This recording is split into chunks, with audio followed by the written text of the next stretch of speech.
Hey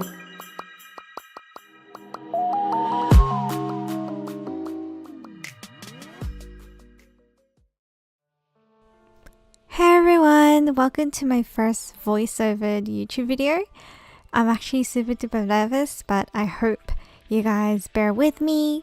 I will try to improve. So yeah, okay.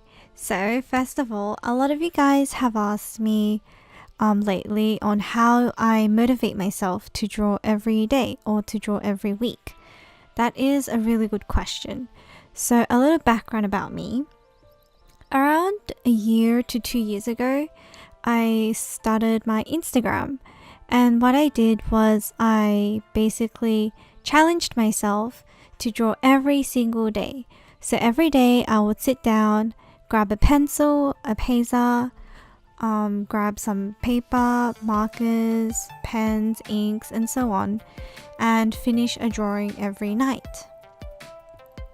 So the reason why I did that was so then I guess it's a way to challenge myself to become a better artist, to be a more frequent illustrator, and I guess I wanted it to be a habit that I would grow into. So a lot of you guys ask me, how do I even motivate myself to draw every day? So 2 years ago, I definitely did draw every single day. But lately, I guess I've been drawing maybe 3 to 4 times a week instead. But that's probably because I've been more busy with commissions. I've been more busy with university assessments, exams, homework, and just life in general. So I guess I understand that motivating yourself and finding time for yourself to draw is actually really, really challenging. So I've decided to give you guys a bunch of tips that can teach you guys how to motivate yourself and be able to push out these regular drawings. Okay, so the first tip that I have is to set aside time for yourself.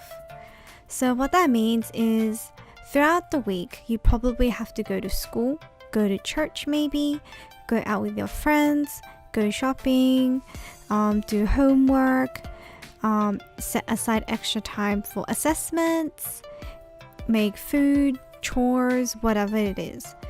But I'm pretty sure you have at least 1 hour or 2 hours out of the week to be able to draw.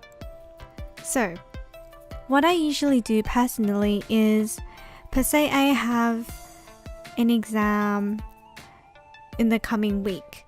And I go to school every single day. So from Monday to Friday, those days I'll probably focus solely on my assessments and my homework.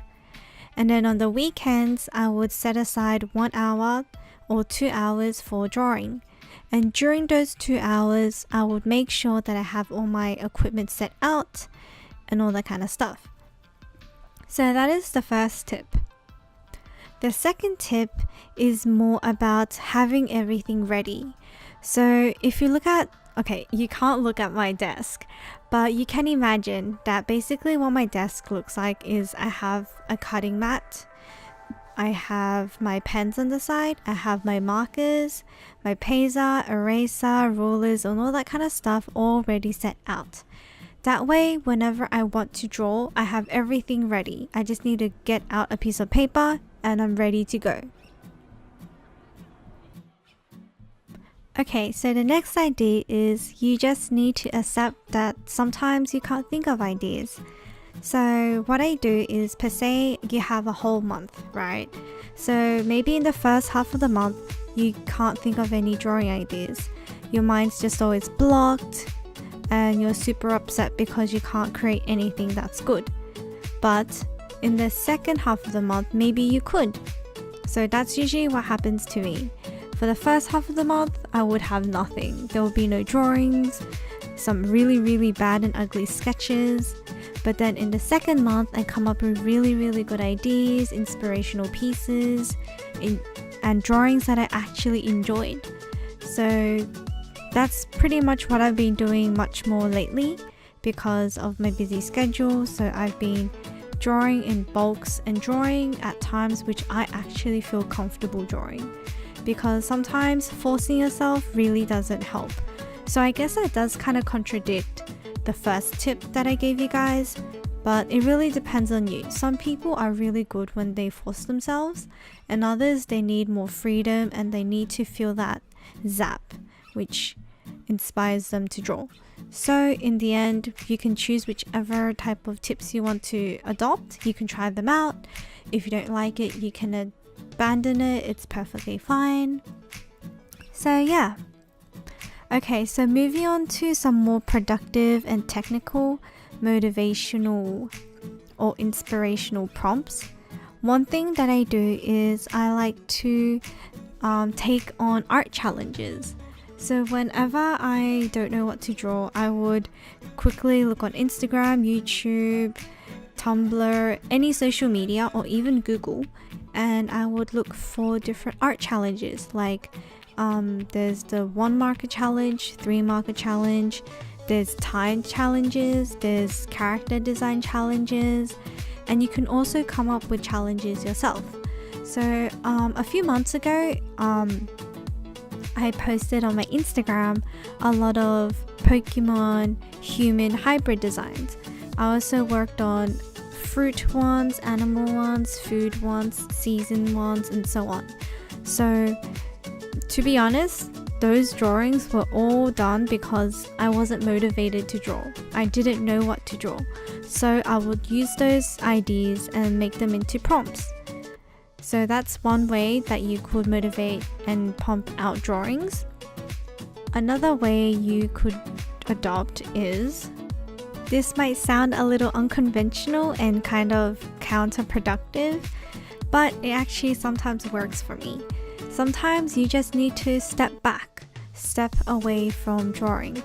Go to a museum, go on a trip with your family, go watch a movie, go play some games. A lot of the times, what inspires us to draw something is actually derived from what makes us happy, what makes us have fun.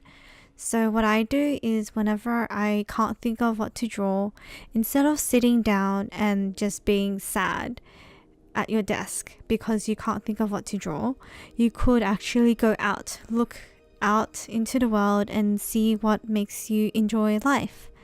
Per se, you go to a museum, there's artworks that you like, there's sculptures that you like, maybe there's a type of food that you really enjoyed because you went to that gallery and the gallery had a really nice cafe. So you could actually use those ideas and draw them. So one little example I could give you guys is when I went to watch a movie. So when it comes to movies, there's always amazing characters, whether it's cartoon, model, clay model made, animation, live action, and so on. There's always gonna be small aspects which makes the movie enjoyable and interesting. So a lot of the times, reason why I draw a lot of fan art is because I enjoy the film. And that's also a good way to add more context and realism to your drawings when you're doing fan art, of course, because you actually took the time to watch the movie, enjoy it, and also know the background of the character that you're going to draw. So I guess it's kind of like a win-win situation for you. So I guess those are the main tips that I have to help you guys motivate yourself. And it's also how I motivate myself to draw. And of course, you guys don't need to follow it. It's just a bunch of rambling from me. But I hope I did help you guys. And if you guys have any more questions, if you want any more videos similar to this, do give it a like. And also comment down below any suggestions that you want to give me. So yeah. I hope you guys enjoyed this little speed paint and also motivational video. I'll see you guys next time. Bye!